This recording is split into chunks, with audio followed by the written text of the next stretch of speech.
Bueno, vamos a comenzar con lo que es este seminario sobre lo que es órgano de los sentidos y vamos a hablar sobre lo que es el sentido del olfato. Muy bien. Como sabemos, las fosas nasales son las encargadas de este sentido, justamente que están ubicadas en lo que son, justamente son cavidades en el espesor del cráneo y la cara, ¿sí? Por encima de la cavidad bucal y por debajo de las órbitas, ahí están lo que son las fosas nasales. Eh, es importante esto que distinguir lo que es la diferencia entre lo que es el olfato y las restantes modalidades sensoriales. En primer lugar, podemos decir que el olfato, todas estas sustancias odoríferas, digamos, que son transportadas a la mucosa nasal para ser percibidas como olor, van a ir directamente a la corteza cerebral sin pasar por el tálamo. El tálamo sí envía fibras, digamos, a la parte olfativa, pero luego de haber pasado por el área cortical primeramente. En segundo lugar, podemos decir que el área cortical olfatoria está constituida por una corteza más antigua filogenéticamente, a diferencia de los otros sentidos que están ubicados en lo que son las neocortezas. Entonces la corteza olfatoria ocupa principalmente lo que es parte de la alocorteza, entre eso lo que es la arque y paleocorteza. En cambio, los otros sentidos, que son un poco más superiores, digamos, más elevados, utilizan lo que es la neocorteza, que está formada por 6 capas de células neuronales. Las funciones de las fosas nasales, una va a ser la principal, que es la función respiratoria, que es la de conducir el aire a través de las fosas nasales al árbol traqueobronquial, ¿sí? Luego la función sensorial, que es la que nos vamos a referir ahora, que es causar las partículas odoríferas hacia la mucosa olfatoria. También va a tener una función defensiva de protección frente al ambiente, provocando lo que es una especie de filtrado del aire. También una función fonatoria junto con lo que son los senos paranasales para lo que es el, el, el sonido, ¿sí? La pronunciación más que nada de las palabras, actúa como caja de resonancia.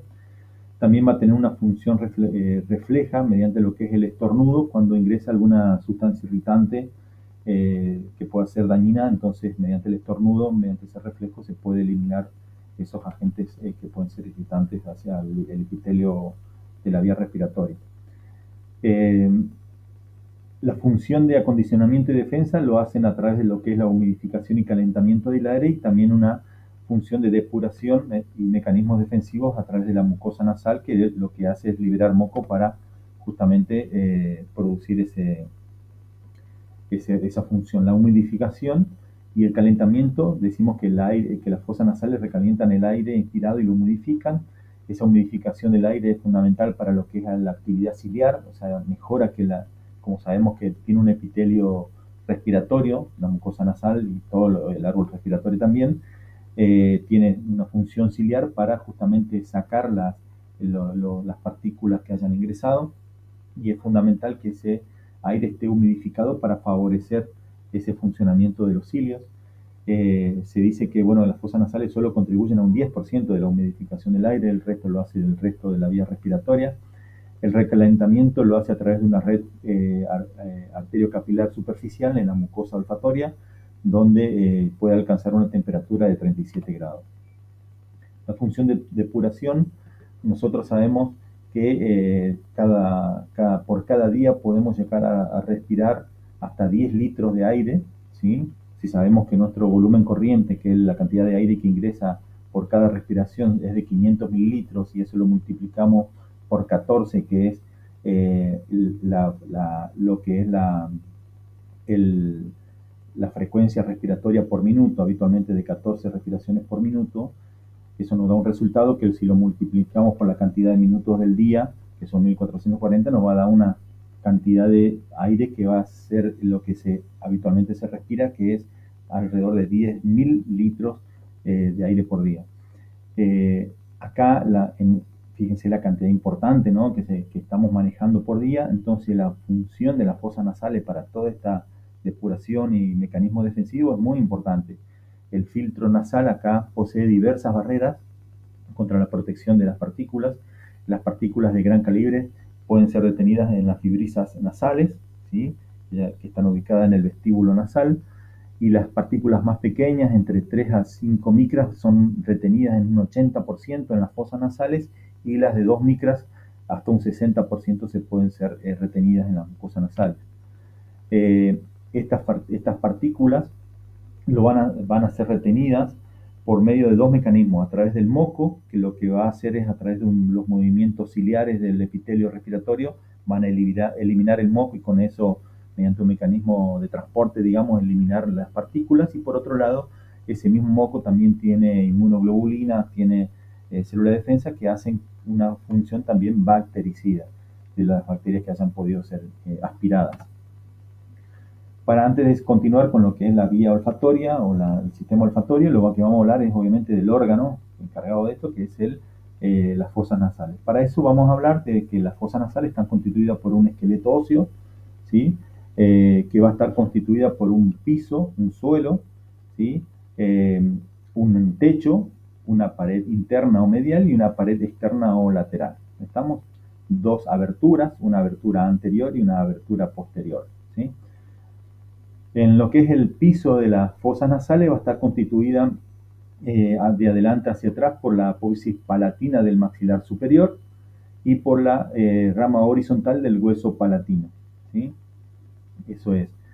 A su vez, acá lo que vamos a encontrar hacia adelante y hacia atrás, vemos que estas terminan en una forma de pico, formando lo que son las espinas nasales anteriores y posteriores, y a cada lado de las espinas nasales anteriores vamos a tener un conducto que va a comunicar a las fosas nasales con la cavidad bucal, que es el conducto palatino, ¿sí? El conducto palatino, que es por donde van a pasar la arteria esfenopalatina, que también forma parte de la irrigación de las fosas nasales, pero también a lo que es llevar vasos sanguíneos hacia lo que es el paladar, que forma parte del techo de la boca. También van a pasar el nervio esfenopalatino o nasopalatino, ¿sí? Rama del trigémino, que también lleva la sensibilidad tanto a las fosas nasales como a lo que es el paladar de lo que es el techo de la cavidad bucal. ¿Vamos? Luego va a tener lo que es un techo que va a estar formado por estructuras óseas. Desde adelante hacia atrás va a estar formado por lo que es los huesos propios de la nariz, la apófisis nasal del hueso frontal, lo que son la lámina cribosa del etmoide y la cara anteroinferior de lo que es del cuerpo del estenoide, ¿sí? Eso es lo que forma el techo de las fosas nasales. Acá lo podemos ver ya con la mucosa constituida, los huesos propios de la nariz, del frontal, el etmoide y el estenoide, ¿sí? Todo eso forma el techo de las fosas nasales. Luego va a tener una pared medial o interna, formada principalmente por una parte ósea, que es la lámina perpendicular del etmoide hacia arriba y adelante, y el vómer hacia abajo y hacia atrás. Hacia adelante vamos a tener lo que es el cartílago del tabique, ¿sí? Que entre todo esto forma lo que es el tabique nasal. ¿Estamos? Muy bien. Acá podemos decir que en el cartílago del tabique, que tiene esta forma romboidal, en la parte anteroinferior puede haber un plexo vascular, ¿sí? En esta zona, que es el plexo de Kieselbach, que es donde se producen habitualmente las epistaxis. Y ya lo vamos a ver cuando veamos la vascularización. Entonces tenemos el vómer, la lámina perpendicular del etmoide y el cartílago del tabique. Todo esto forma el tabique nasal, ¿sí? Donde tiene una parte ósea y una parte cartilaginosa anterior. La pared lateral de la fosa nasal es un poco más irregular que la otra, en donde vamos a encontrar una parte ósea que va a estar formada por la rama ascendente del maxilar superior, ¿sí? El unguis, ¿sí? Que está acá, las masas laterales del etmoide, ¿sí? El cornete inferior acá, ¿sí? Lo que es la lámina vertical del palatino, ¿sí? Y lo que es el efenoide, la rama perpendicular del efenoide, ¿sí? Que es la apófisis palatina del hueso efenoide. Acá a su vez en esta cara externa vamos a encontrar los distintos cornetes. Vamos a tener un cornete inferior que forma parte de un hueso propio, el cornete medio y el cornete superior que se desprenden de las masas laterales del etmoides. Y entre estos distintos cornetes vamos a encontrar los meatos. También vamos a tener un meato superior, uno medio y uno inferior, ¿sí? A su vez también podemos encontrar otros cornetes inconstantes, digamos, donde tenemos el cornete de, de Zurkelkamp, que está acá en la apófisis, en la rama ascendente del maxilar, ¿sí? Y el cornete de Santorini en lo que es el hueso esfenoide, ¿sí? Como dijimos, acá vamos a encontrar entre los distintos cornetes los meatos, ¿sí? Donde vamos a tener un meato superior por debajo de lo que es el cornete superior, justamente acá si sacamos el cornete superior encontramos esta parte, y acá lo que vamos a encontrar en el meato superior son la desembocadura, ¿sí? De las celdillas etmoidales posteriores. Estas son las celdillas etmoidales, ¿sí? Que desembocan, la parte de las posteriores desembocan en el meato superior, ¿okay? Luego tenemos lo que es el meato medio, ¿sí? Ahí lo que hicimos fue sacar el cornete superior, ¿sí? Para ver la parte de los meatos, justamente el meato superior. Luego, si sacamos el cornete medio, ¿sí? Vamos a encontrar lo que es el meato medio y ahí la desembocadura de las celdillas etmoidales anteriores y medias, ¿sí? Celdillas etmoidales anteriores y medias. Las anteriores van a desembocar acá en un hiato semilunar, ¿sí? En el meato medio, ¿sí? Y las celdillas etmoidales eh, medias van a desembocar en lo que se llama esto, lo que es la bulla etmoidal o promontorio nasal, ¿sí? Que está ubicado acá por debajo de lo que es el cornete, que acá se los recortó, digamos, para poder ver justamente el meato, ¿sí? Entonces vemos la bulla etmoidal o promontorio nasal que desembocan en las celdillas etmoidales medias. Acá en lo que es el hiato semilunar desembocan lo que son las celdillas etmoidales anteriores y hacia abajo vamos a encontrar la desembocadura del seno maxilar, que es el seno más importante de los senos paranasales, desemboca mediante un ostium del maxilar, ¿sí? Ahí desemboca en lo que es el seno maxilar, en el meato medio. También podemos observar que acá en la parte anterosuperior, ¿sí? Va a desembocar también de lo que es el hiato semilunar, el seno frontal. El seno frontal acá viene a través de un conducto y termina en el meato medio. ¿Estamos? Entonces, ¿por qué es importante esto que que los distintos senos desemboquen en las fosas nasales? Porque los senos tienen una función, tienen un epitelio respiratorio también, donde se forma moco, y eso hace que se libere a través de esos conductos, digamos, de secreción. Luego tenemos lo que es el meato inferior, ¿sí? Que está por debajo del cornete inferior, y acá lo que vamos a encontrar es un receso esfenoetmoidal, ¿sí? Donde vamos a encontrar, perdón, lo que vamos a encontrar acá, lo que es la desembocadura del conducto lacrimonasal, ¿sí? Que es el conducto de excreción de las glándulas lagrimales, que vienen a terminar acá en el meato inferior, que lo hace a través de un repliegue mucoso, formando una válvula que es inconstante, que es la válvula de Hasner. Bueno, ahí en el meato inferior desemboca el conducto lacrimonasal, en este lugar. ¿Estamos? Luego, el seno esfenoidal va a desembocar, ¿sí? Acá, en lo que es el receso esfenoetmoidal, ¿sí? O ático también se llama, para la liberación justamente del seno esfenoidal, que también actúa como una caja de resonancia, tiene un epitelio respiratorio y puede también formar moco. Repasando acá un poco los senos y los meatos, vemos acá el cornete superior, el cornete medio que está seccionado, el cornete inferior también seccionado, y vemos los meatos y la desembocadura de los distintos senos. Acá vemos la desembocadura del seno esfenoidal a través del ático, ¿sí? O también receso esfenoetmoidal. Por debajo del cornete superior, acá en el medio, estaría lo que es la desembocadura de las celdillas etmoidales posteriores que habíamos dicho, ¿sí? Y acá vemos el meato medio, donde vemos esto, que es el promontorio nasal, ¿sí? O bulla etmoidal, donde desembocan los senos, las celdillas etmoidales medias. Acá vemos el hiato semilunar, donde desembocan las celdillas etmoidales anteriores. También el ostium o atrium, o antro, perdón, del maxilar, donde desemboca el seno maxilar.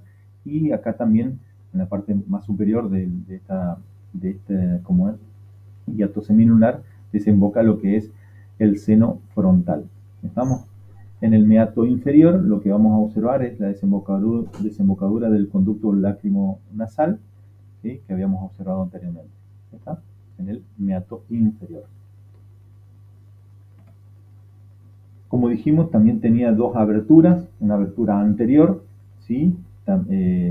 O también llamada abertura piriforme, ¿sí? Por la forma piramidal que tiene, que va a estar constituida por una pared lateral, ¿sí? una, una inferior y una superior. ¿Estamos? Eh, la pared lateral e inferior va a estar formada por el borde libre de la rama ascendente del maxilar y la apófisis palatina del maxilar, ¿sí? O sea, todo por el maxilar, ¿sí? La parte superior va a estar formada por los huesos propios de la nariz, por el borde inferior de los huesos propios de la nariz. Entonces, esto delimita un área piramidal que es la abertura anterior de las fosas nasales. La parte ósea sería, ¿sí? Luego vamos a tener hacia atrás lo que es la abertura posterior o coana, que va a comunicar las fosas nasales con la nasofaringe, ¿sí? Eh, Va a tener un borde inferior, ¿sí? Que va a estar formado por el borde posterior de la lámina horizontal del palatino, ¿sí? Un borde lateral o pared lateral va a estar formada por el ala interna de la apófisis pterigoides del esfenoides y la lámina vertical del palatino. Hacia arriba va a estar formada por el esfenoides, el hueso esfenoides, ¿sí? Y en el medio, ¿sí? Va a estar dividida la coana en dos mitades, digamos, por el borde posterior del hueso vomer, ¿sí? De esa manera se delimita lo que es la abertura posterior o coana. Acá lo podemos ver mejor, ¿sí? Vemos en la parte inferior lo que es el borde posterior del hueso, de la lámina horizontal del palatino. Hacia lateral vemos lo que es el ala interna de la apófisis pterigoide del esfenoides y la lámina vertical del palatino. Hacia arriba el hueso esfenoidal y en el medio, dividiendo la coana en dos mitades, el borde posterior del hueso vomer. A su vez, las fosas nasales van a estar divididas en distintas porciones, digamos. Vamos a tener una porción, una parte anterior que se llama vestíbulo nasal. Luego vamos a tener la cavidad, como es las fosas nasales propiamente dichas, y hacia atrás lo que es la parte posterior o coana, que es la que acabamos de escribir, que es la unión de las fosas nasales con la nasofaringe. Acá a nivel del vestíbulo nasal, lo que vamos a ver es que, a diferencia del resto de las fosas nasales, que tiene una particularidad que va a estar recubierta por piel. ¿Estamos? Por lo tanto, en esta región, en esta parte de las fosas nasales, lo que vamos a encontrar son glándulas sudoríparas, glándulas sebáceas y pequeños pelitos que son las vibrisas, ¿sí? Que vimos anteriormente que tienen una función de filtro. Eso es lo que es el vestíbulo nasal. Luego vamos a tener lo que son la parte media de las fosas nasales, que forman las fosas nasales propiamente dichas, ¿sí? Donde vamos a encontrar que va a estar tapizada por una mucosa, ¿sí? De un color pálido, rosa pálido, como se ve acá, ¿sí? También llamada membrana de Schneider o mucosa pituitaria, ¿sí? Que se va a dividir en una parte olfatoria, que es la parte inferior, perdón, la parte superior, ¿sí? El tercio superior, y una mucosa respiratoria, ¿sí? Esta mucosa respiratoria va a estar formada por un epitelio respiratorio, que es un epitelio cilíndrico, ciliado, con células caliciformes, secretoras de moco, ¿Está? Ese es el epitelio respiratorio. Muy bien. Para continuar con la parte anatómica, vamos a hablar de la irrigación de las fosas nasales, de la nariz, donde vamos a encontrar una arteria en la parte anterior, ¿sí? Que va a ser la arteria del subtabique, que es rama de la arteria labial superior, rama de la facial, que es esta. Esta va a irrigar la parte anteroinferior, acá de lo que es los cartílagos de las fosas nasales y la mucosa ahí anterior de las fosas nasales. Luego tenemos las arterias etmoidales, ¿sí? Anteriores y posteriores, que son ramas de la arteria oftálmica, que a su vez la oftálmica es rama de la arteria carótida interna, ¿sí? Que estas arterias etmoidales anteriores van a pasar por los agujeros etmoidales anteriores y posteriores, ¿sí? Para ir a irrigar lo que es principalmente el techo de las fosas nasales. Luego tenemos las arterias nasales posteriores, ¿sí? Nasales posteriores, que van a ser rama de la arteria maxilar interna y van a irrigar lo que es la pared lateral, ¿sí? Acá donde vemos los cornetes, los meatos, la pared lateral de las fosas nasales, y también el suelo de las fosas nasales, ¿sí? Y estas son importantes, estas arterias nasales posteriores. Luego tenemos las arterias pterigopalatinas, ¿sí? Que van a ir a irrigar principalmente lo que es el techo de las fosas nasales, ¿sí? Van a ser también ramas de la maxilar interna, ¿sí? Que es rama de la carótida externa, ¿sí? Luego vamos a tener la arteria esfenopalatina, ¿sí? Que también es rama de la terminal de la maxilar interna, que es esta, la maxilar interna, que va dando un montón de ramas, y dentro de esa, bueno, la rama terminal es la esfenopalatina, que lo habíamos visto hoy, que pasaba por el orificio acá nasal interno. Entonces, de esta arteria lo que va a hacer la esfenopalatina es irrigar lo que es el tabique nasal, ¿sí? Y va a pasar por, como dijimos, por el agujero incisivo, acá, anterior, para dar también irrigación a lo que es el paladar, que forma parte del techo de la boca. Luego tenemos la arteria del subtabique, suborbitaria, ¿sí? Suborbitaria, que rama también de la maxilar interna y va a irrigar la parte acá más anterior, digamos, de la nariz y las fosas nasales.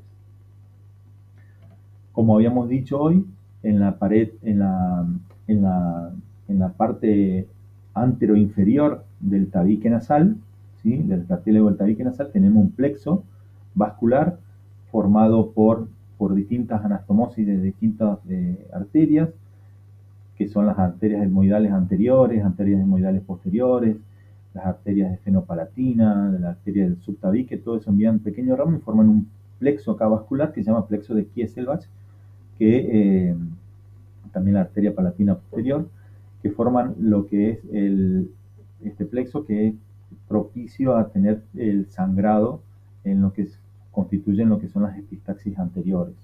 Ahora, si hubiera una arteria acá, por ejemplo, la esfenopalatina o etmoidales posteriores o nasal posterior, que sangre en esa arteria, son un sangrado mucho más importante, porque esas son troncos vasculares más importantes, y entonces el sangrado se llama sangrado o epistaxis posterior. ¿Estamos? ¿Cómo se trata esto? Eso es muy importante que tienen que saber. Cómo tratar una epistaxia anterior y cómo tratar una epistaxis posterior. Primero, reconocerlas. Entonces, ¿cómo vamos a hacer? Eso, bueno, una epistaxia anterior, donde principalmente en la epistaxia anterior vamos a ver la salida de la sangre por el orificio, por las narinas, y el paciente habitualmente no va a tragar sangre. Uno le pregunta si traga sangre y te va a decir que no, salvo que se incline hacia atrás y bueno, y la sangre vaya hacia la faringe y ahí sí va a tragar sangre, pero si se va hacia adelante habitualmente no traga sangre. Entonces la postura del paciente tiene que ser inclinarse levemente adelante, tratar de respirar por la boca y oprimir o taparse las fosas nasales como comprimiendo las alas de la nariz para tratar de hacer hemostasia. Habitualmente con eso es suficiente, o lo que se puede hacer es un taponaje anterior, ¿sí? O taponamiento anterior mediante lo que se utiliza es una gasa, ¿sí? O una venda, digamos, embebida en lo que es vaselina líquida, y se puede a veces también usar lo que es adrenalina, ¿sí? Que quede húmeda la gasa con eso, y tratar de colocarla de esta manera, ¿sí? De adentro, de afuera hacia adentro, e ir como apilándola a la gasita para producir un taponaje anterior, ¿está? Para lo que son las epistaxis anteriores. En caso que no ceda solamente con un pequeño taponcito que habitualmente se usa un algodón o una gasa tapando solamente la parte ahí superficial anterior, digamos, y el sangrado continúa. También, si el sangrado hubiera sido de las arterias esas posteriores que habíamos dicho, como la esfenopalatina, la nasal posterior, etcétera, acá, en esta zona, por ejemplo, si llegan a ver un sangrado, lo que se hace se llama taponaje posterior. De esa, ¿cómo se hace? Se pasa una sonda, ¿sí? O un catéter acá, ¿sí? Se lo saca, se ata en el extremo acá de la distal, digamos, una torunda de gasa, y ahí se lo tracciona a ese catéter, llevando para que esta torunda de gasa entre por la boca, ¿sí? Y se ancle acá en lo que es la coana, por decirlo, ¿está? Y ahí queda anclado, ¿estamos? De esa manera comprime las arterias esas posteriores que habíamos visto que producen sangrados importantes. Se puede asociar lo que es un taponaje posterior con uno anterior, se hace un taponaje completo de la fosa nasal en caso de que no se da el sangrado, ¿sí? Y queda así la nariz del paciente. También se puede hacer el taponaje posterior con una sonda de Foley, que es la sonda que se usa para como sonda vesical, donde se introduce la sonda con el balón desinflado, obviamente, se hace pasar hasta lo que es la orofaringe, que uno lo puede observar ahí en la orofaringe a lo que es la sonda. Luego se infla el balón, ¿sí? Dependiendo qué tamaño sea el paciente, su estructura, digamos, ósea y eso, se puede inflar con 20 mililitros, con 30 mililitros, dependiendo, y ahí luego se tracciona la sonda hacia afuera, anclando lo que es el balón acá en lo que es la coana, ¿sí? En la parte posterior de las fosas nasales. Entonces ahí queda como comprimiendo, haciendo una compresión de esas arterias importantes que pueden provocar un shock hipovolémico o algo si uno no lo alcanza a detener, ¿está? Y de esa manera se trata lo que es la epistaxis posterior, mediante un taponaje posterior. Acá como cuando uno tracciona, ¿sí? La sonda para que quede anclada acá, para que no se vuelva a introducir de nuevo, que quede ahí haciendo fuerza, se usan estos broches, que son las grampas umbilicales, se pone una gasa acá en el medio para que no lastime obviamente la narina, lo que es los cartílagos, se pone una gasa ahí y se clampea la sonda para que quede anclada y no se mueva, digamos, quede anclada en ese lugar. Bien, ¿cómo es el drenaje venoso de las fosas nasales? Vamos a ver que el drenaje va a estar dado por tres grupos de venas, donde vamos a tener un drenaje anterior que va a salir a través de las narinas, ¿no? Acá del orificio anterior de las fosas nasales, y van a ir hacia la vena facial, que va a ir a terminar a través de un tronco común, formando el tronco tirolinguofacial, en la vena yugular, o también pueden terminar en lo que es el plexo pterigódeo, acá a este nivel, ¿estamos? Y ahí a la vena yugular. Ese es uno del drenaje, las venas anteriores. Luego tenemos lo que son las venas posteriores. Las venas posteriores van a salir a través acá de las coanas y van a ir a desembocar en el plexo pterigoideo y de ahí, bueno, a las venas yugulares. Luego tenemos las venas superiores, que estas son las etmoidales anteriores y posteriores, que lo que van a hacer es pasar la lámina cribosa del etmoide, ¿sí? También junto con las arterias que habíamos visto hoy, con las arterias etmoidales, y van a terminar en las venas oftálmicas. Estas venas oftálmicas lo que van a hacer es terminar en el seno cavernoso, ¿sí? Que eran los senos, ¿se acuerdan que vemos cuando hablamos de lo que es el drenaje venoso del cerebro? Que terminan en los senos. Bueno, este es el seno cavernoso, a ambos lados de la silla turca, ¿sí? O del esfenoide, y de ahí, bueno, sigue todo el drenaje venoso para terminar después en lo que es la vena también yugular interna. El drenaje linfático es algo importante también a reconocer, tiene un rico drenaje linfático de lo que es las fosas nasales. También se van a dividir en dos grupos de ganglionares, un grupo anterior que va a drenar la linfa de lo que es de lo que es principalmente el cartílago, la parte anterior superior principalmente, ¿sí? Y lo que van a hacer es perdón, esta parte anterior, van a ir a terminar en los linfáticos inferiores de la nariz, ¿sí? Y luego, a través de eso, en los ganglios submandibulares, ¿sí? A este nivel, ¿sí?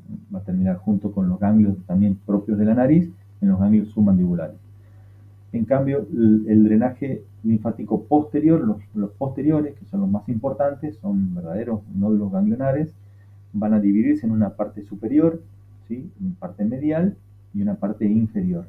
Los superiores van a ir a drenar, que van a drenar la linfa de lo que son los cornetes superior y medio, toda esa de la pared lateral de las fosas nasales, y van a terminar en estos ganglios que son los ganglios retrofaringeos, ¿estamos? Los ganglios retrofaringeos.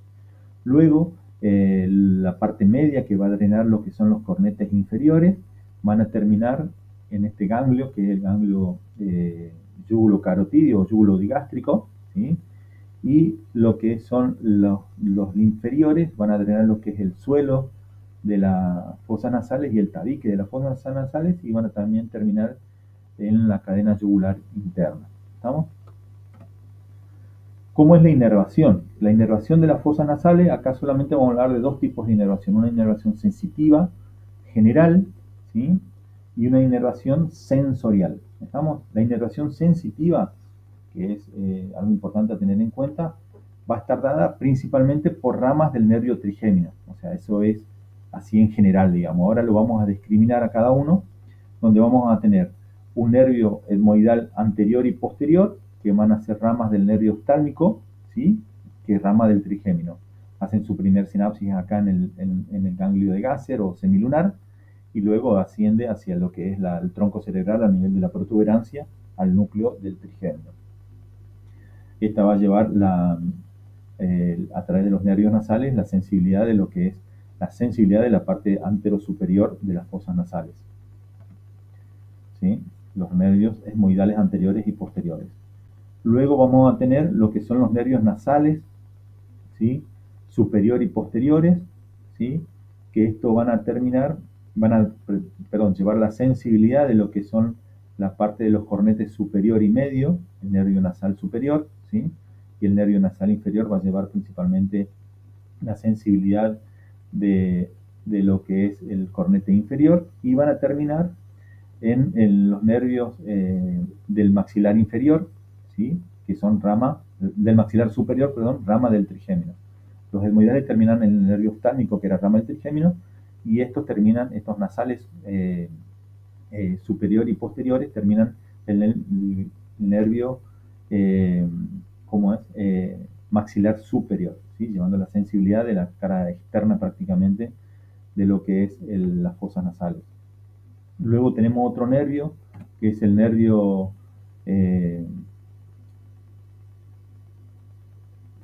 nasopalatino, que va a llevar la inervación principalmente del tabique, ¿sí? La sensibilidad del tabique, también llamado esfenopalatino interno, que terminan también en el maxilar superior, y de ahí al trigémino, formando parte de lo que es el nervio trigémino. Luego tenemos el nervio faríngeo de Vogt, ¿sí? Que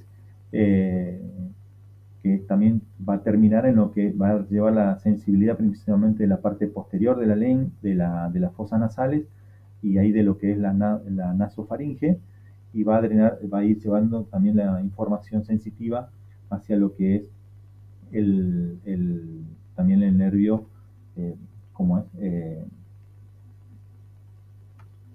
maxilar superior, rama del trigémino. En la parte también del tabique, va a estar inervado por el nervio esfenopalatino, ¿sí? O también llamado nasopalatino, como habíamos dicho, que lleva la inervación del tabique nasal, ¿sí? Y del piso de las fosas nasales. La inervación sensorial o especial de las fosas nasales para la percepción del olfato, ¿sí? Es importante porque, bueno, van a nacer sus fibras, sus receptores a nivel de lo que es la mancha amarilla o mucosa olfatoria, ¿sí? A través de eso van a ser percibidas los distintos estímulos olorosos, y de ahí van a ser transmitidos hacia el nervio olfatorio, que es el primer el primer par craneal. La característica que tiene este par craneal, este sistema olfatorio, es que va a estar formado, a diferencia de los otros estímulos sensoriales, que este va a estar formado por solamente dos neuronas. La primera neurona que va a ser parte, y acá ya empezamos a hablar de la vía olfatoria, la primera neurona va a estar ubicada en el epitelio olfatorio, ¿sí? Que forma parte de los mismos receptores, ¿sí? O sea que acá esa es una de las características que habíamos visto de la vía olfatoria, que el primer par, ¿cómo es? Que el mismo receptor ya es una neurona, ¿estamos? Y está ubicada en lo que es el epitelio olfatorio, ¿sí? En lo que es la mancha amarilla, donde van a haber células ciliadas, ¿sí? Que van a actuar como receptores y que son verdaderos quimiorreceptores. ¿Estamos? Acá podemos ver donde también vamos a encontrar otro tipo de células a nivel de la mucosa olfatoria, donde también van a haber células de sostén y células basales encargadas de, bueno, células de sostén, que no se sabe bien sus funciones, pero es como que sostienen al resto, y las células basales encargadas de regenerar a los receptores, ¿sí? O sea, ir regenerando a medida que se van destruyendo. Esa es la particularidad que tiene, es la única parte del sistema nervioso que se regenera, ¿sí? Como dijimos, son neuronas, que son neuronas bipolares, como dijimos, donde su prolongación distal, digamos, van a formar dendritas que van a ser las que captan la percepción del olor, y luego la otra prolongación hacia adentro, digamos, hacia el sistema nervioso, va a ir a atravesar la lámina cribosa etmoide para terminar en la segunda neurona, que son las células mitrales. Acá lo podemos ver mejor. Acá está la mancha amarilla, la mucosa olfatoria, las dendritas, ¿sí? O su prolongación distal de las células estas bipolares, que son los receptores y la neurona de primer orden. Luego se agrupan y atraviesan lo que es la lámina cribosa del etmoide, ¿sí? Donde se van a anastomosar con las fibras de las células mitrales, que son las neuronas de segundo orden, formando los verdaderos glomérulos de conexión, digamos, a nivel del bulbo olfatorio, ¿sí? Ahí se va a transmitir la información a las células mitrales, donde también van a haber otro tipo de células de interneuronas, ¿sí? Que van a actuar principalmente inhibiendo los distintos tipos de olores por ahí que uno no desea ser percibido. Estas neuronas de segundo orden, ubicadas a nivel del bulbo olfatorio, ¿sí? Van a formar lo que es el bulbo olfatorio y luego el tracto olfatorio, que es por donde va a transmitirse la vía olfatoria. ¿Está? La parte importante acá de estos receptores olfatorios es que van a estar localizados en el epitelio olfatorio.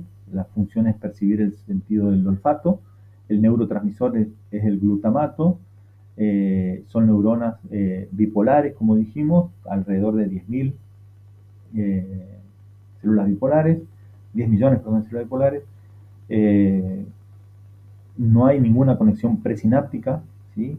Y la postsináptica la hacen a nivel del bulbo olfatorio con las células mitrales. Viven alrededor entre 30 a 60 días y son recambiadas mediante las células pluripotenciales, que son las células basales, ahí a nivel de la mucosa también olfatoria.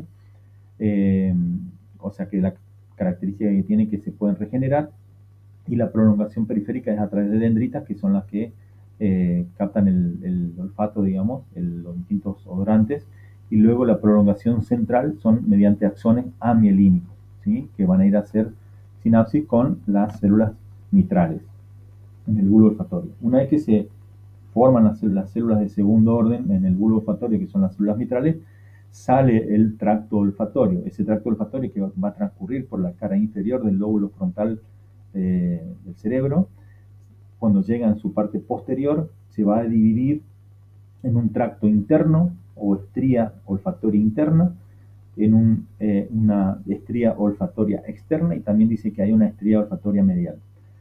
Esto van a ser sinapsis con distintos grupos neuronales. Ahí vemos las estrías olfatorias mediales, principalmente, más allá de las distintas conexiones que vamos a ver, también sirve para conectar en forma bilateral los dos hemisferios, digamos, temporales, mueven las dos vías olfatorias, ¿sí? Que están ubicadas acá a nivel frontal. Una vez que se produce la vía olfatoria, se va a tener distintas conexiones que van a ser a nivel de los núcleos olfatorios anteriores, ubicados acá en la corteza frontal.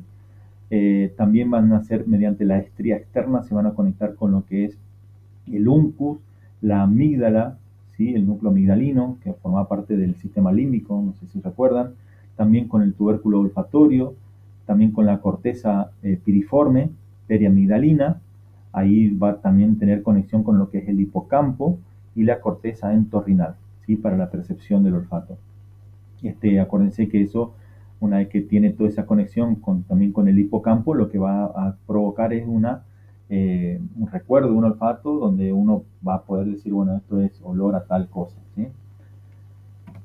Eh, el núcleo olfatorio anterior que dijimos que está ubicado ahí en la corteza frontal, ¿sí? Orbitaria. Estos van a modular bilateralmente la transmisión de información de los bulbos olfatorios y van a tener proyecciones a los núcleos de los bulbos olfatorios en forma ipsilateral y contralateral, también regulando la entrada esa del sentido del olfato, ¿sí? La amígdala, ¿para qué va a servir? Mediante sus núcleos, que ya sabemos cuáles son, va a regular, va a tener una regulación olfatoria de diversas conductas, en lugar, no tanto intervenir en lo que es los olores, sino más que nada en las conductas, o sea, cómo reaccionamos a los distintos olores. Acuérdense que la amígdala era la encargada tenía la función de lo que es la defensa, la ira, ¿cómo es? El, y las reacciones de agresividad. Entonces, después tenemos el tubérculo olfatorio, que también recibe informaciones de las regiones cerebrales que desempeñan un papel en las emociones, ¿sí? Y proyectan las acciones hacia las distintas regiones también del sistema límbico. La corteza entorrinal es la encargada también, como dijimos, de evocar recuerdos distantes en el tiempo, por lo tanto se va a proyectar hacia la formación hipocámpica para la conversión de la memoria a corto plazo en un recuerdo a largo plazo, ¿sí? Para lo que son, o percibir un olor y reconocerlo como algo ya percibido mediante el recuerdo, a través de la memoria. En la corteza piriforme se van a procesar principalmente, inicialmente los olores, ¿sí? Acá se proyecta hacia las áreas neocorticales, en la corteza frontal orbitaria, donde se produce la percepción del olfato, y esta porción de la corteza orbitofrontal también recibe información de unas proyecciones que vienen de la parte de los núcleos dorsal y medial del tálamo, ¿sí? Mediante una vía indirecta. En la estría olfatoria medial que habíamos dicho, ¿sí? Que se desprende de los tractos olfatorios hacia el lado interno, acá lo podemos ver en los tractos olfatorios, la estría olfatoria externa y esta es la estría olfatoria interna. Esto es la sustancia perforada anterior, ¿sí? La estría olfatoria interna lo que va a hacer es también compartir hacia lo que es la corteza también prefrontal, al sistema límbico, al hipotálamo y a la formación reticular del tronco encefálico. Estas conexiones son las que nos vinculan con las respuestas viscerales y el comportamiento ante los distintos tipos de olores. Esto es importante porque ustedes saben, bueno, que el sistema límbico a su vez también se va a conectar con lo que es el hipotálamo, ¿sí? A los núcleos de accumbens, por ejemplo, para lo que es los olores agradables, y de esa manera traer un recuerdo, una emoción ante una percepción de algún olor. O sea, vamos a tener un reflejo emotivo mediante esta vía. También al hipotálamo van a ir para los reflejos, principalmente reflejos viscerales, que a veces cuando percibimos un olor nos puede dar un reflejo de náusea o de vómito, mediante un reflejo visceral, un reflejo hemostático, ¿sí? Para justamente dependiendo qué es lo que estemos oliendo en ese caso. Entonces, después tenemos el nervio vomeriano, ¿sí? O vómero nasal, que solo aparece transitoriamente en el desarrollo embrionario, ¿sí? Entre la octava y decimocuarta semana de gestación, y también en los animales está presente. Este es un nervio accesorio, ¿sí? En los animales vertebrados, no en los humanos, y está especializado en la detección de las feromonas, ¿sí? Para la atracción sexual y marcar el territorio. Esto es importante, obviamente está ubicado a nivel del cartílago, por delante del cartílago nasal, en la parte inferior, ahí donde se produce ese desarrollo, digamos, a través de un nervio, que es el nervio meriano de Jacobson, y bueno, de esa manera transmiten lo que son las feromonas, que lo perciben principalmente los animales. Bueno, esto es todo lo que es el sentido del olfato.